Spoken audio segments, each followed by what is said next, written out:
Good evening साथियों, एक बहुत बड़ी गुड न्यूज लेके आया हूं आपके सामने। नियोजित भाइयों, एकदम आप निश्चिंत रहें। बहुत बड़ी है, बहुत बड़ा खुलासा है, बहुत बड़ी साजिश है। सरकार को सब पता होता है आपको कहां चोट पहुंचाएगी। आप ये समझिए, बातों को हमें समझना होगा। देखिए दोस्तों, एक चीज ध्यान दीजिए कि हम नियोजित बहुत बड़े फायदा हम लोगों को मिलने जा रहा है। आज एनसीजेसीएम और सरकार की बैठक हुई थी। एनसीजेसीएम 28 संगठनों का एक संगठन है जो कर्मचारियों का संगठन है, और उसने अपना सुझाव सरकार को दिया है।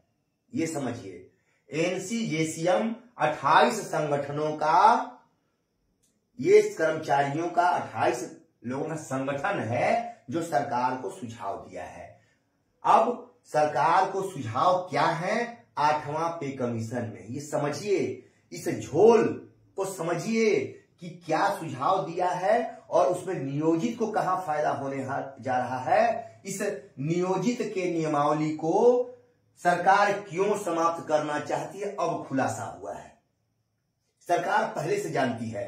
और एक बात बता दूं मैं आपको, बड़ी मछली हमेशा छोटी मछली का शिकार करते हैं, या जान लीजिए इतना।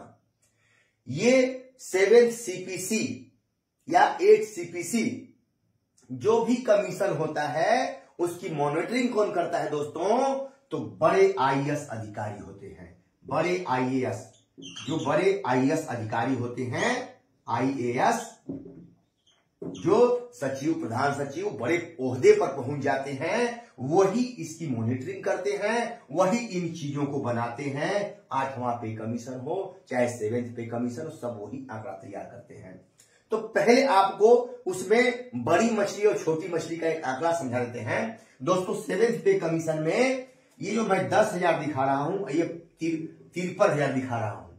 इसमें छोटे कर्मचारियों को बहुत बड़ा नुकसान हुआ था 7वें वेतन आयोग में। ये पेंशन है दोस्तों, जो छोटे कर्मचारियों को 10,000 पेंशन मिलता था, दिया गया, वही 53,000 पेंशन बड़े कर्मचारियों को दिया गया। जो IAS रैंक के वगैरह के होते हैं उनको 53,000 यानी 5 गुना अंतर पेंशन में कर दिया गया था। तो वो अपने तो उठा लिए इसको, 53,000 5 गुना बढ़ा लिए, और छोटे कर्मचारियों को 10,000 कर दिए। कितना बड़ा झोल था। छोड़िए इन चीजों को, अभी आगे बढ़ते हैं। अभी 8वें वेतन आयोग में क्या हम लोगों को लाभ होने जा रहा है, ये समझिए। अब दोस्तों, ये 8वां वेतन आयोग में 1300 से 1900 का ग्रेड पे होता है दोस्तों। 1 और 2 लेवल, लेवल 1 और 2, दोनों लेवल में 1300 से 1900 तक का वेतन आता है। 2 लेवल है ये, 1 और 2 लेवल। अब ये सरकार, ये सुझाव जो गया है 28 संगठनों का, उस सुझाव में कहा है इन संगठनों ने कि दोनों ग्रेड को मिला के 1 कर दीजिए। ठीक है, दोनों ग्रेड 1 हो जाएगा, यानी 19,900 से 63,200, जो 18,500, 18,000 से 56,900 था, 1 का, और 2 का था ये, इसमें अंतर था। लेकिन अब दोनों का क्या हो जाएगा? यही हो जाएगा, 19,900 से 63,200। ये चपरासी वगैरह का ग्रेड होता है दोस्तों। अब समझिए, ये फायदा हो गया कि नहीं हो गया? ये बड़ा वाला इसको भी मिल गया, 1 को भी फायदा हो गया। अब समझिए बात को, 1 वाले को जो 18 से 56 था वो सीधे 19 से 63,000 हो गया, बढ़ गया इसमें। समझिए बात को, ये दोनों को मिलाने का सुझाव दिया गया है। अब हम लोग दोस्तों किस कैटेगरी में आते हैं? हम लोग लेवल 3 और 4 में आते हैं, जिसमें 2,000 क्लर्क लोग आता है, और 2400 जो ग्रेड पे था हम लोग का, उसमें 3 और 4 आता है 2,2400, जो बेसिक ग्रेड और स्नातक ग्रेड के शिक्षक आते हैं, दोनों ग्रेड में, जो हम लोग की नियमावली में है, 2020 वाली नियमावली में है। और इसको लेवल में जब डाल दीजिएगा तो 3 और 4 लेवल और दोनों को मिलाने जा रही का सुझाव है, जो सरकार निश्चित मानेगी। अब दोनों हम लोगों का वेतन, मूल वेतन 21,700 था 2000 ग्रेड पे का, 21,700 जिसमें सरकार ने कटौती कर लिया था, हमको 21,400 दिया था, वही 410 का अंतर रख दिया था। देखिए दोस्तों, यही 7वां वेतन आयोग में 410 का अंतर जो राकेश सांडिल जी समझा रहे हैं, वही अंतर है ये जो सरकार ने रख दिया था, कम कर दिया था इसमें, लेकिन दिया था, ये समझिए करीब रखा था, दूर नहीं रखा था। वो करना है सरकार को, लेवल 3 और 4 में ही हमको रखना है, और जब दोनों मिल जाएगा तो हमको तुरंत यही 25,500 से 81,000 हमको तुरंत लाभ मिलने जा रहा है दोस्तों। दोनों एक मिल जाएंगे तो ये अब हो जाएगा 2400 ग्रेड पे वाला, 2,000 वाले को भी 2400 वाला मिलेगा, और इसमें 1300 वाले को भी अब 19,000 वाला मिलेगा। ठीक है, तो हम लोग यही फायदा में आ गए, समझ लीजिए इस चीज को। हम लोग यही लेवल में डाल जाएंगे, हम लोग का सीधा अब हम लोग इस लेवल में आ जाएंगे, 2,000 वाला सीधा 2400 लेवल में आ जाएंगे। और दोस्तों जो 2800 का लेवल था वो अब कहां जाएगा दोस्तों, 4200 और 5 और 6 लेवल है, 4200 और 2800 को मिलाने का इसमें सुझाव है। अब 4200 वाला 2800 वाले का भी किसमें आ जाएगा, 35,400 मूल वेतन, 35,400 मूल वेतन हो जाएगा। 24 इसमें 2024 वाले का 25,500 हो जाएगा, और 19,900 उनका हो जाएगा। दोस्तों समझिए, आप प्रमोशन जब करके इसमें आएंगे 2800 से 4200 वाले में, 2400 तो ऑलरेडी आपका हो जाएगा 8वें वेतन आयोग में, इसमें तो स्वयं आप आ जाएंगे। अब आप प्रमोशन करेंगे तो कहां जाएंगे, अब बेसिक और ये दोनों एक हो गया, अब आप प्रमोशन करके मेरे दोस्तों कहां जाएंगे, 2800 से 4200 वाले में, यानी 35,400 आपका मूल वेतन होगा। देखिए, यही आंकड़ा तो सरकार आप लोगों को से छुपा रही थी, और आप लोग भाग गए विशिष्ट में। अरबों रुपया सरकार बचाई है आपसे, खरबों रुपया बचा ली है।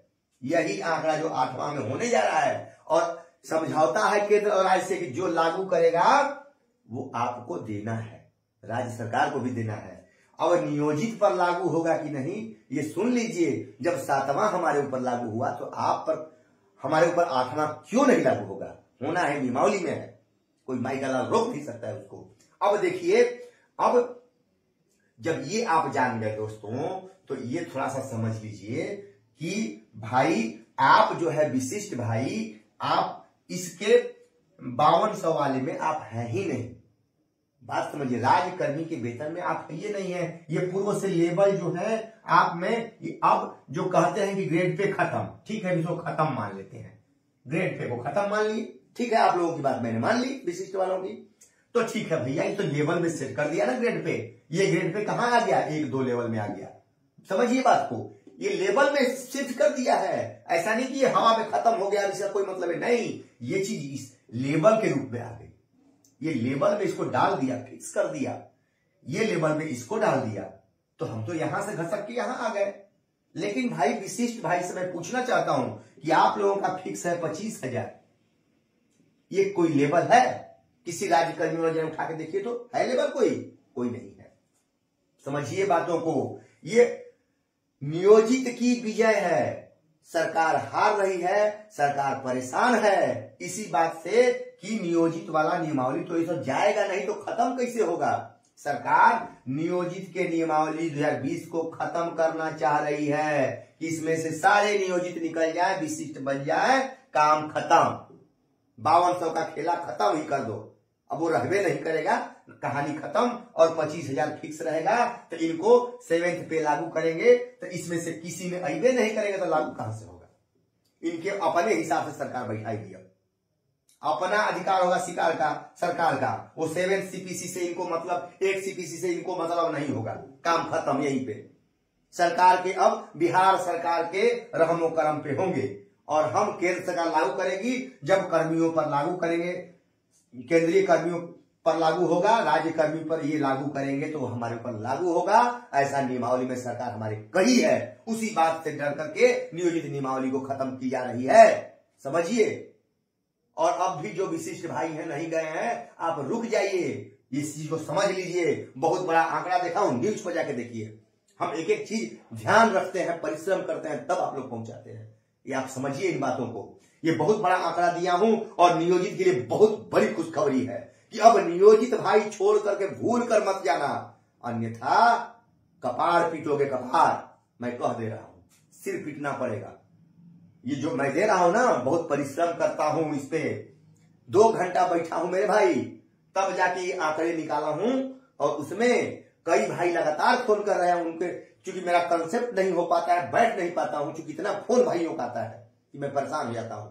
लेकिन घबराइए मत, मैं उसी में से समय निकाल के, मेरे भाई राकेश सांडिली जी परिश्रम कर रहे हैं, उनको मैंने कहा कि इन आंकड़ों को बेहतरीन से समझाइए। हम तो समझा रहे हैं, लेकिन वो और अच्छे से समझाएंगे, क्योंकि उनके पास समय है। आप लोगों का फोन मैं छोड़ता नहीं हूं दोस्तों, इसलिए समय कम मिलता है। आप लोगों के प्रयास करता हूं कि आप लोगों का फोन मिस न होने पाए, बड़ी उम्मीद से आप हमको फोन करते हैं। तो दोस्तों, विद्यालय में आप फोन ना करें, आपसे रिक्वेस्ट है, हाथ जुड़िया है मेरा कि विद्यालय में कतई फोन न करें, कोई व्हाट्सएप पर चैटिंग नहीं करें। आप लोगों से रिक्वेस्ट है, बच्चों के भविष्य को उज्जवल बनाएं, उनका साथ दें। और हम यही चाहते हैं दोस्तों, फिर अगली कड़ी में आएंगे और ये आंकड़े को समझ ही लीजिएगा अच्छे से। नमस्कार साथियों।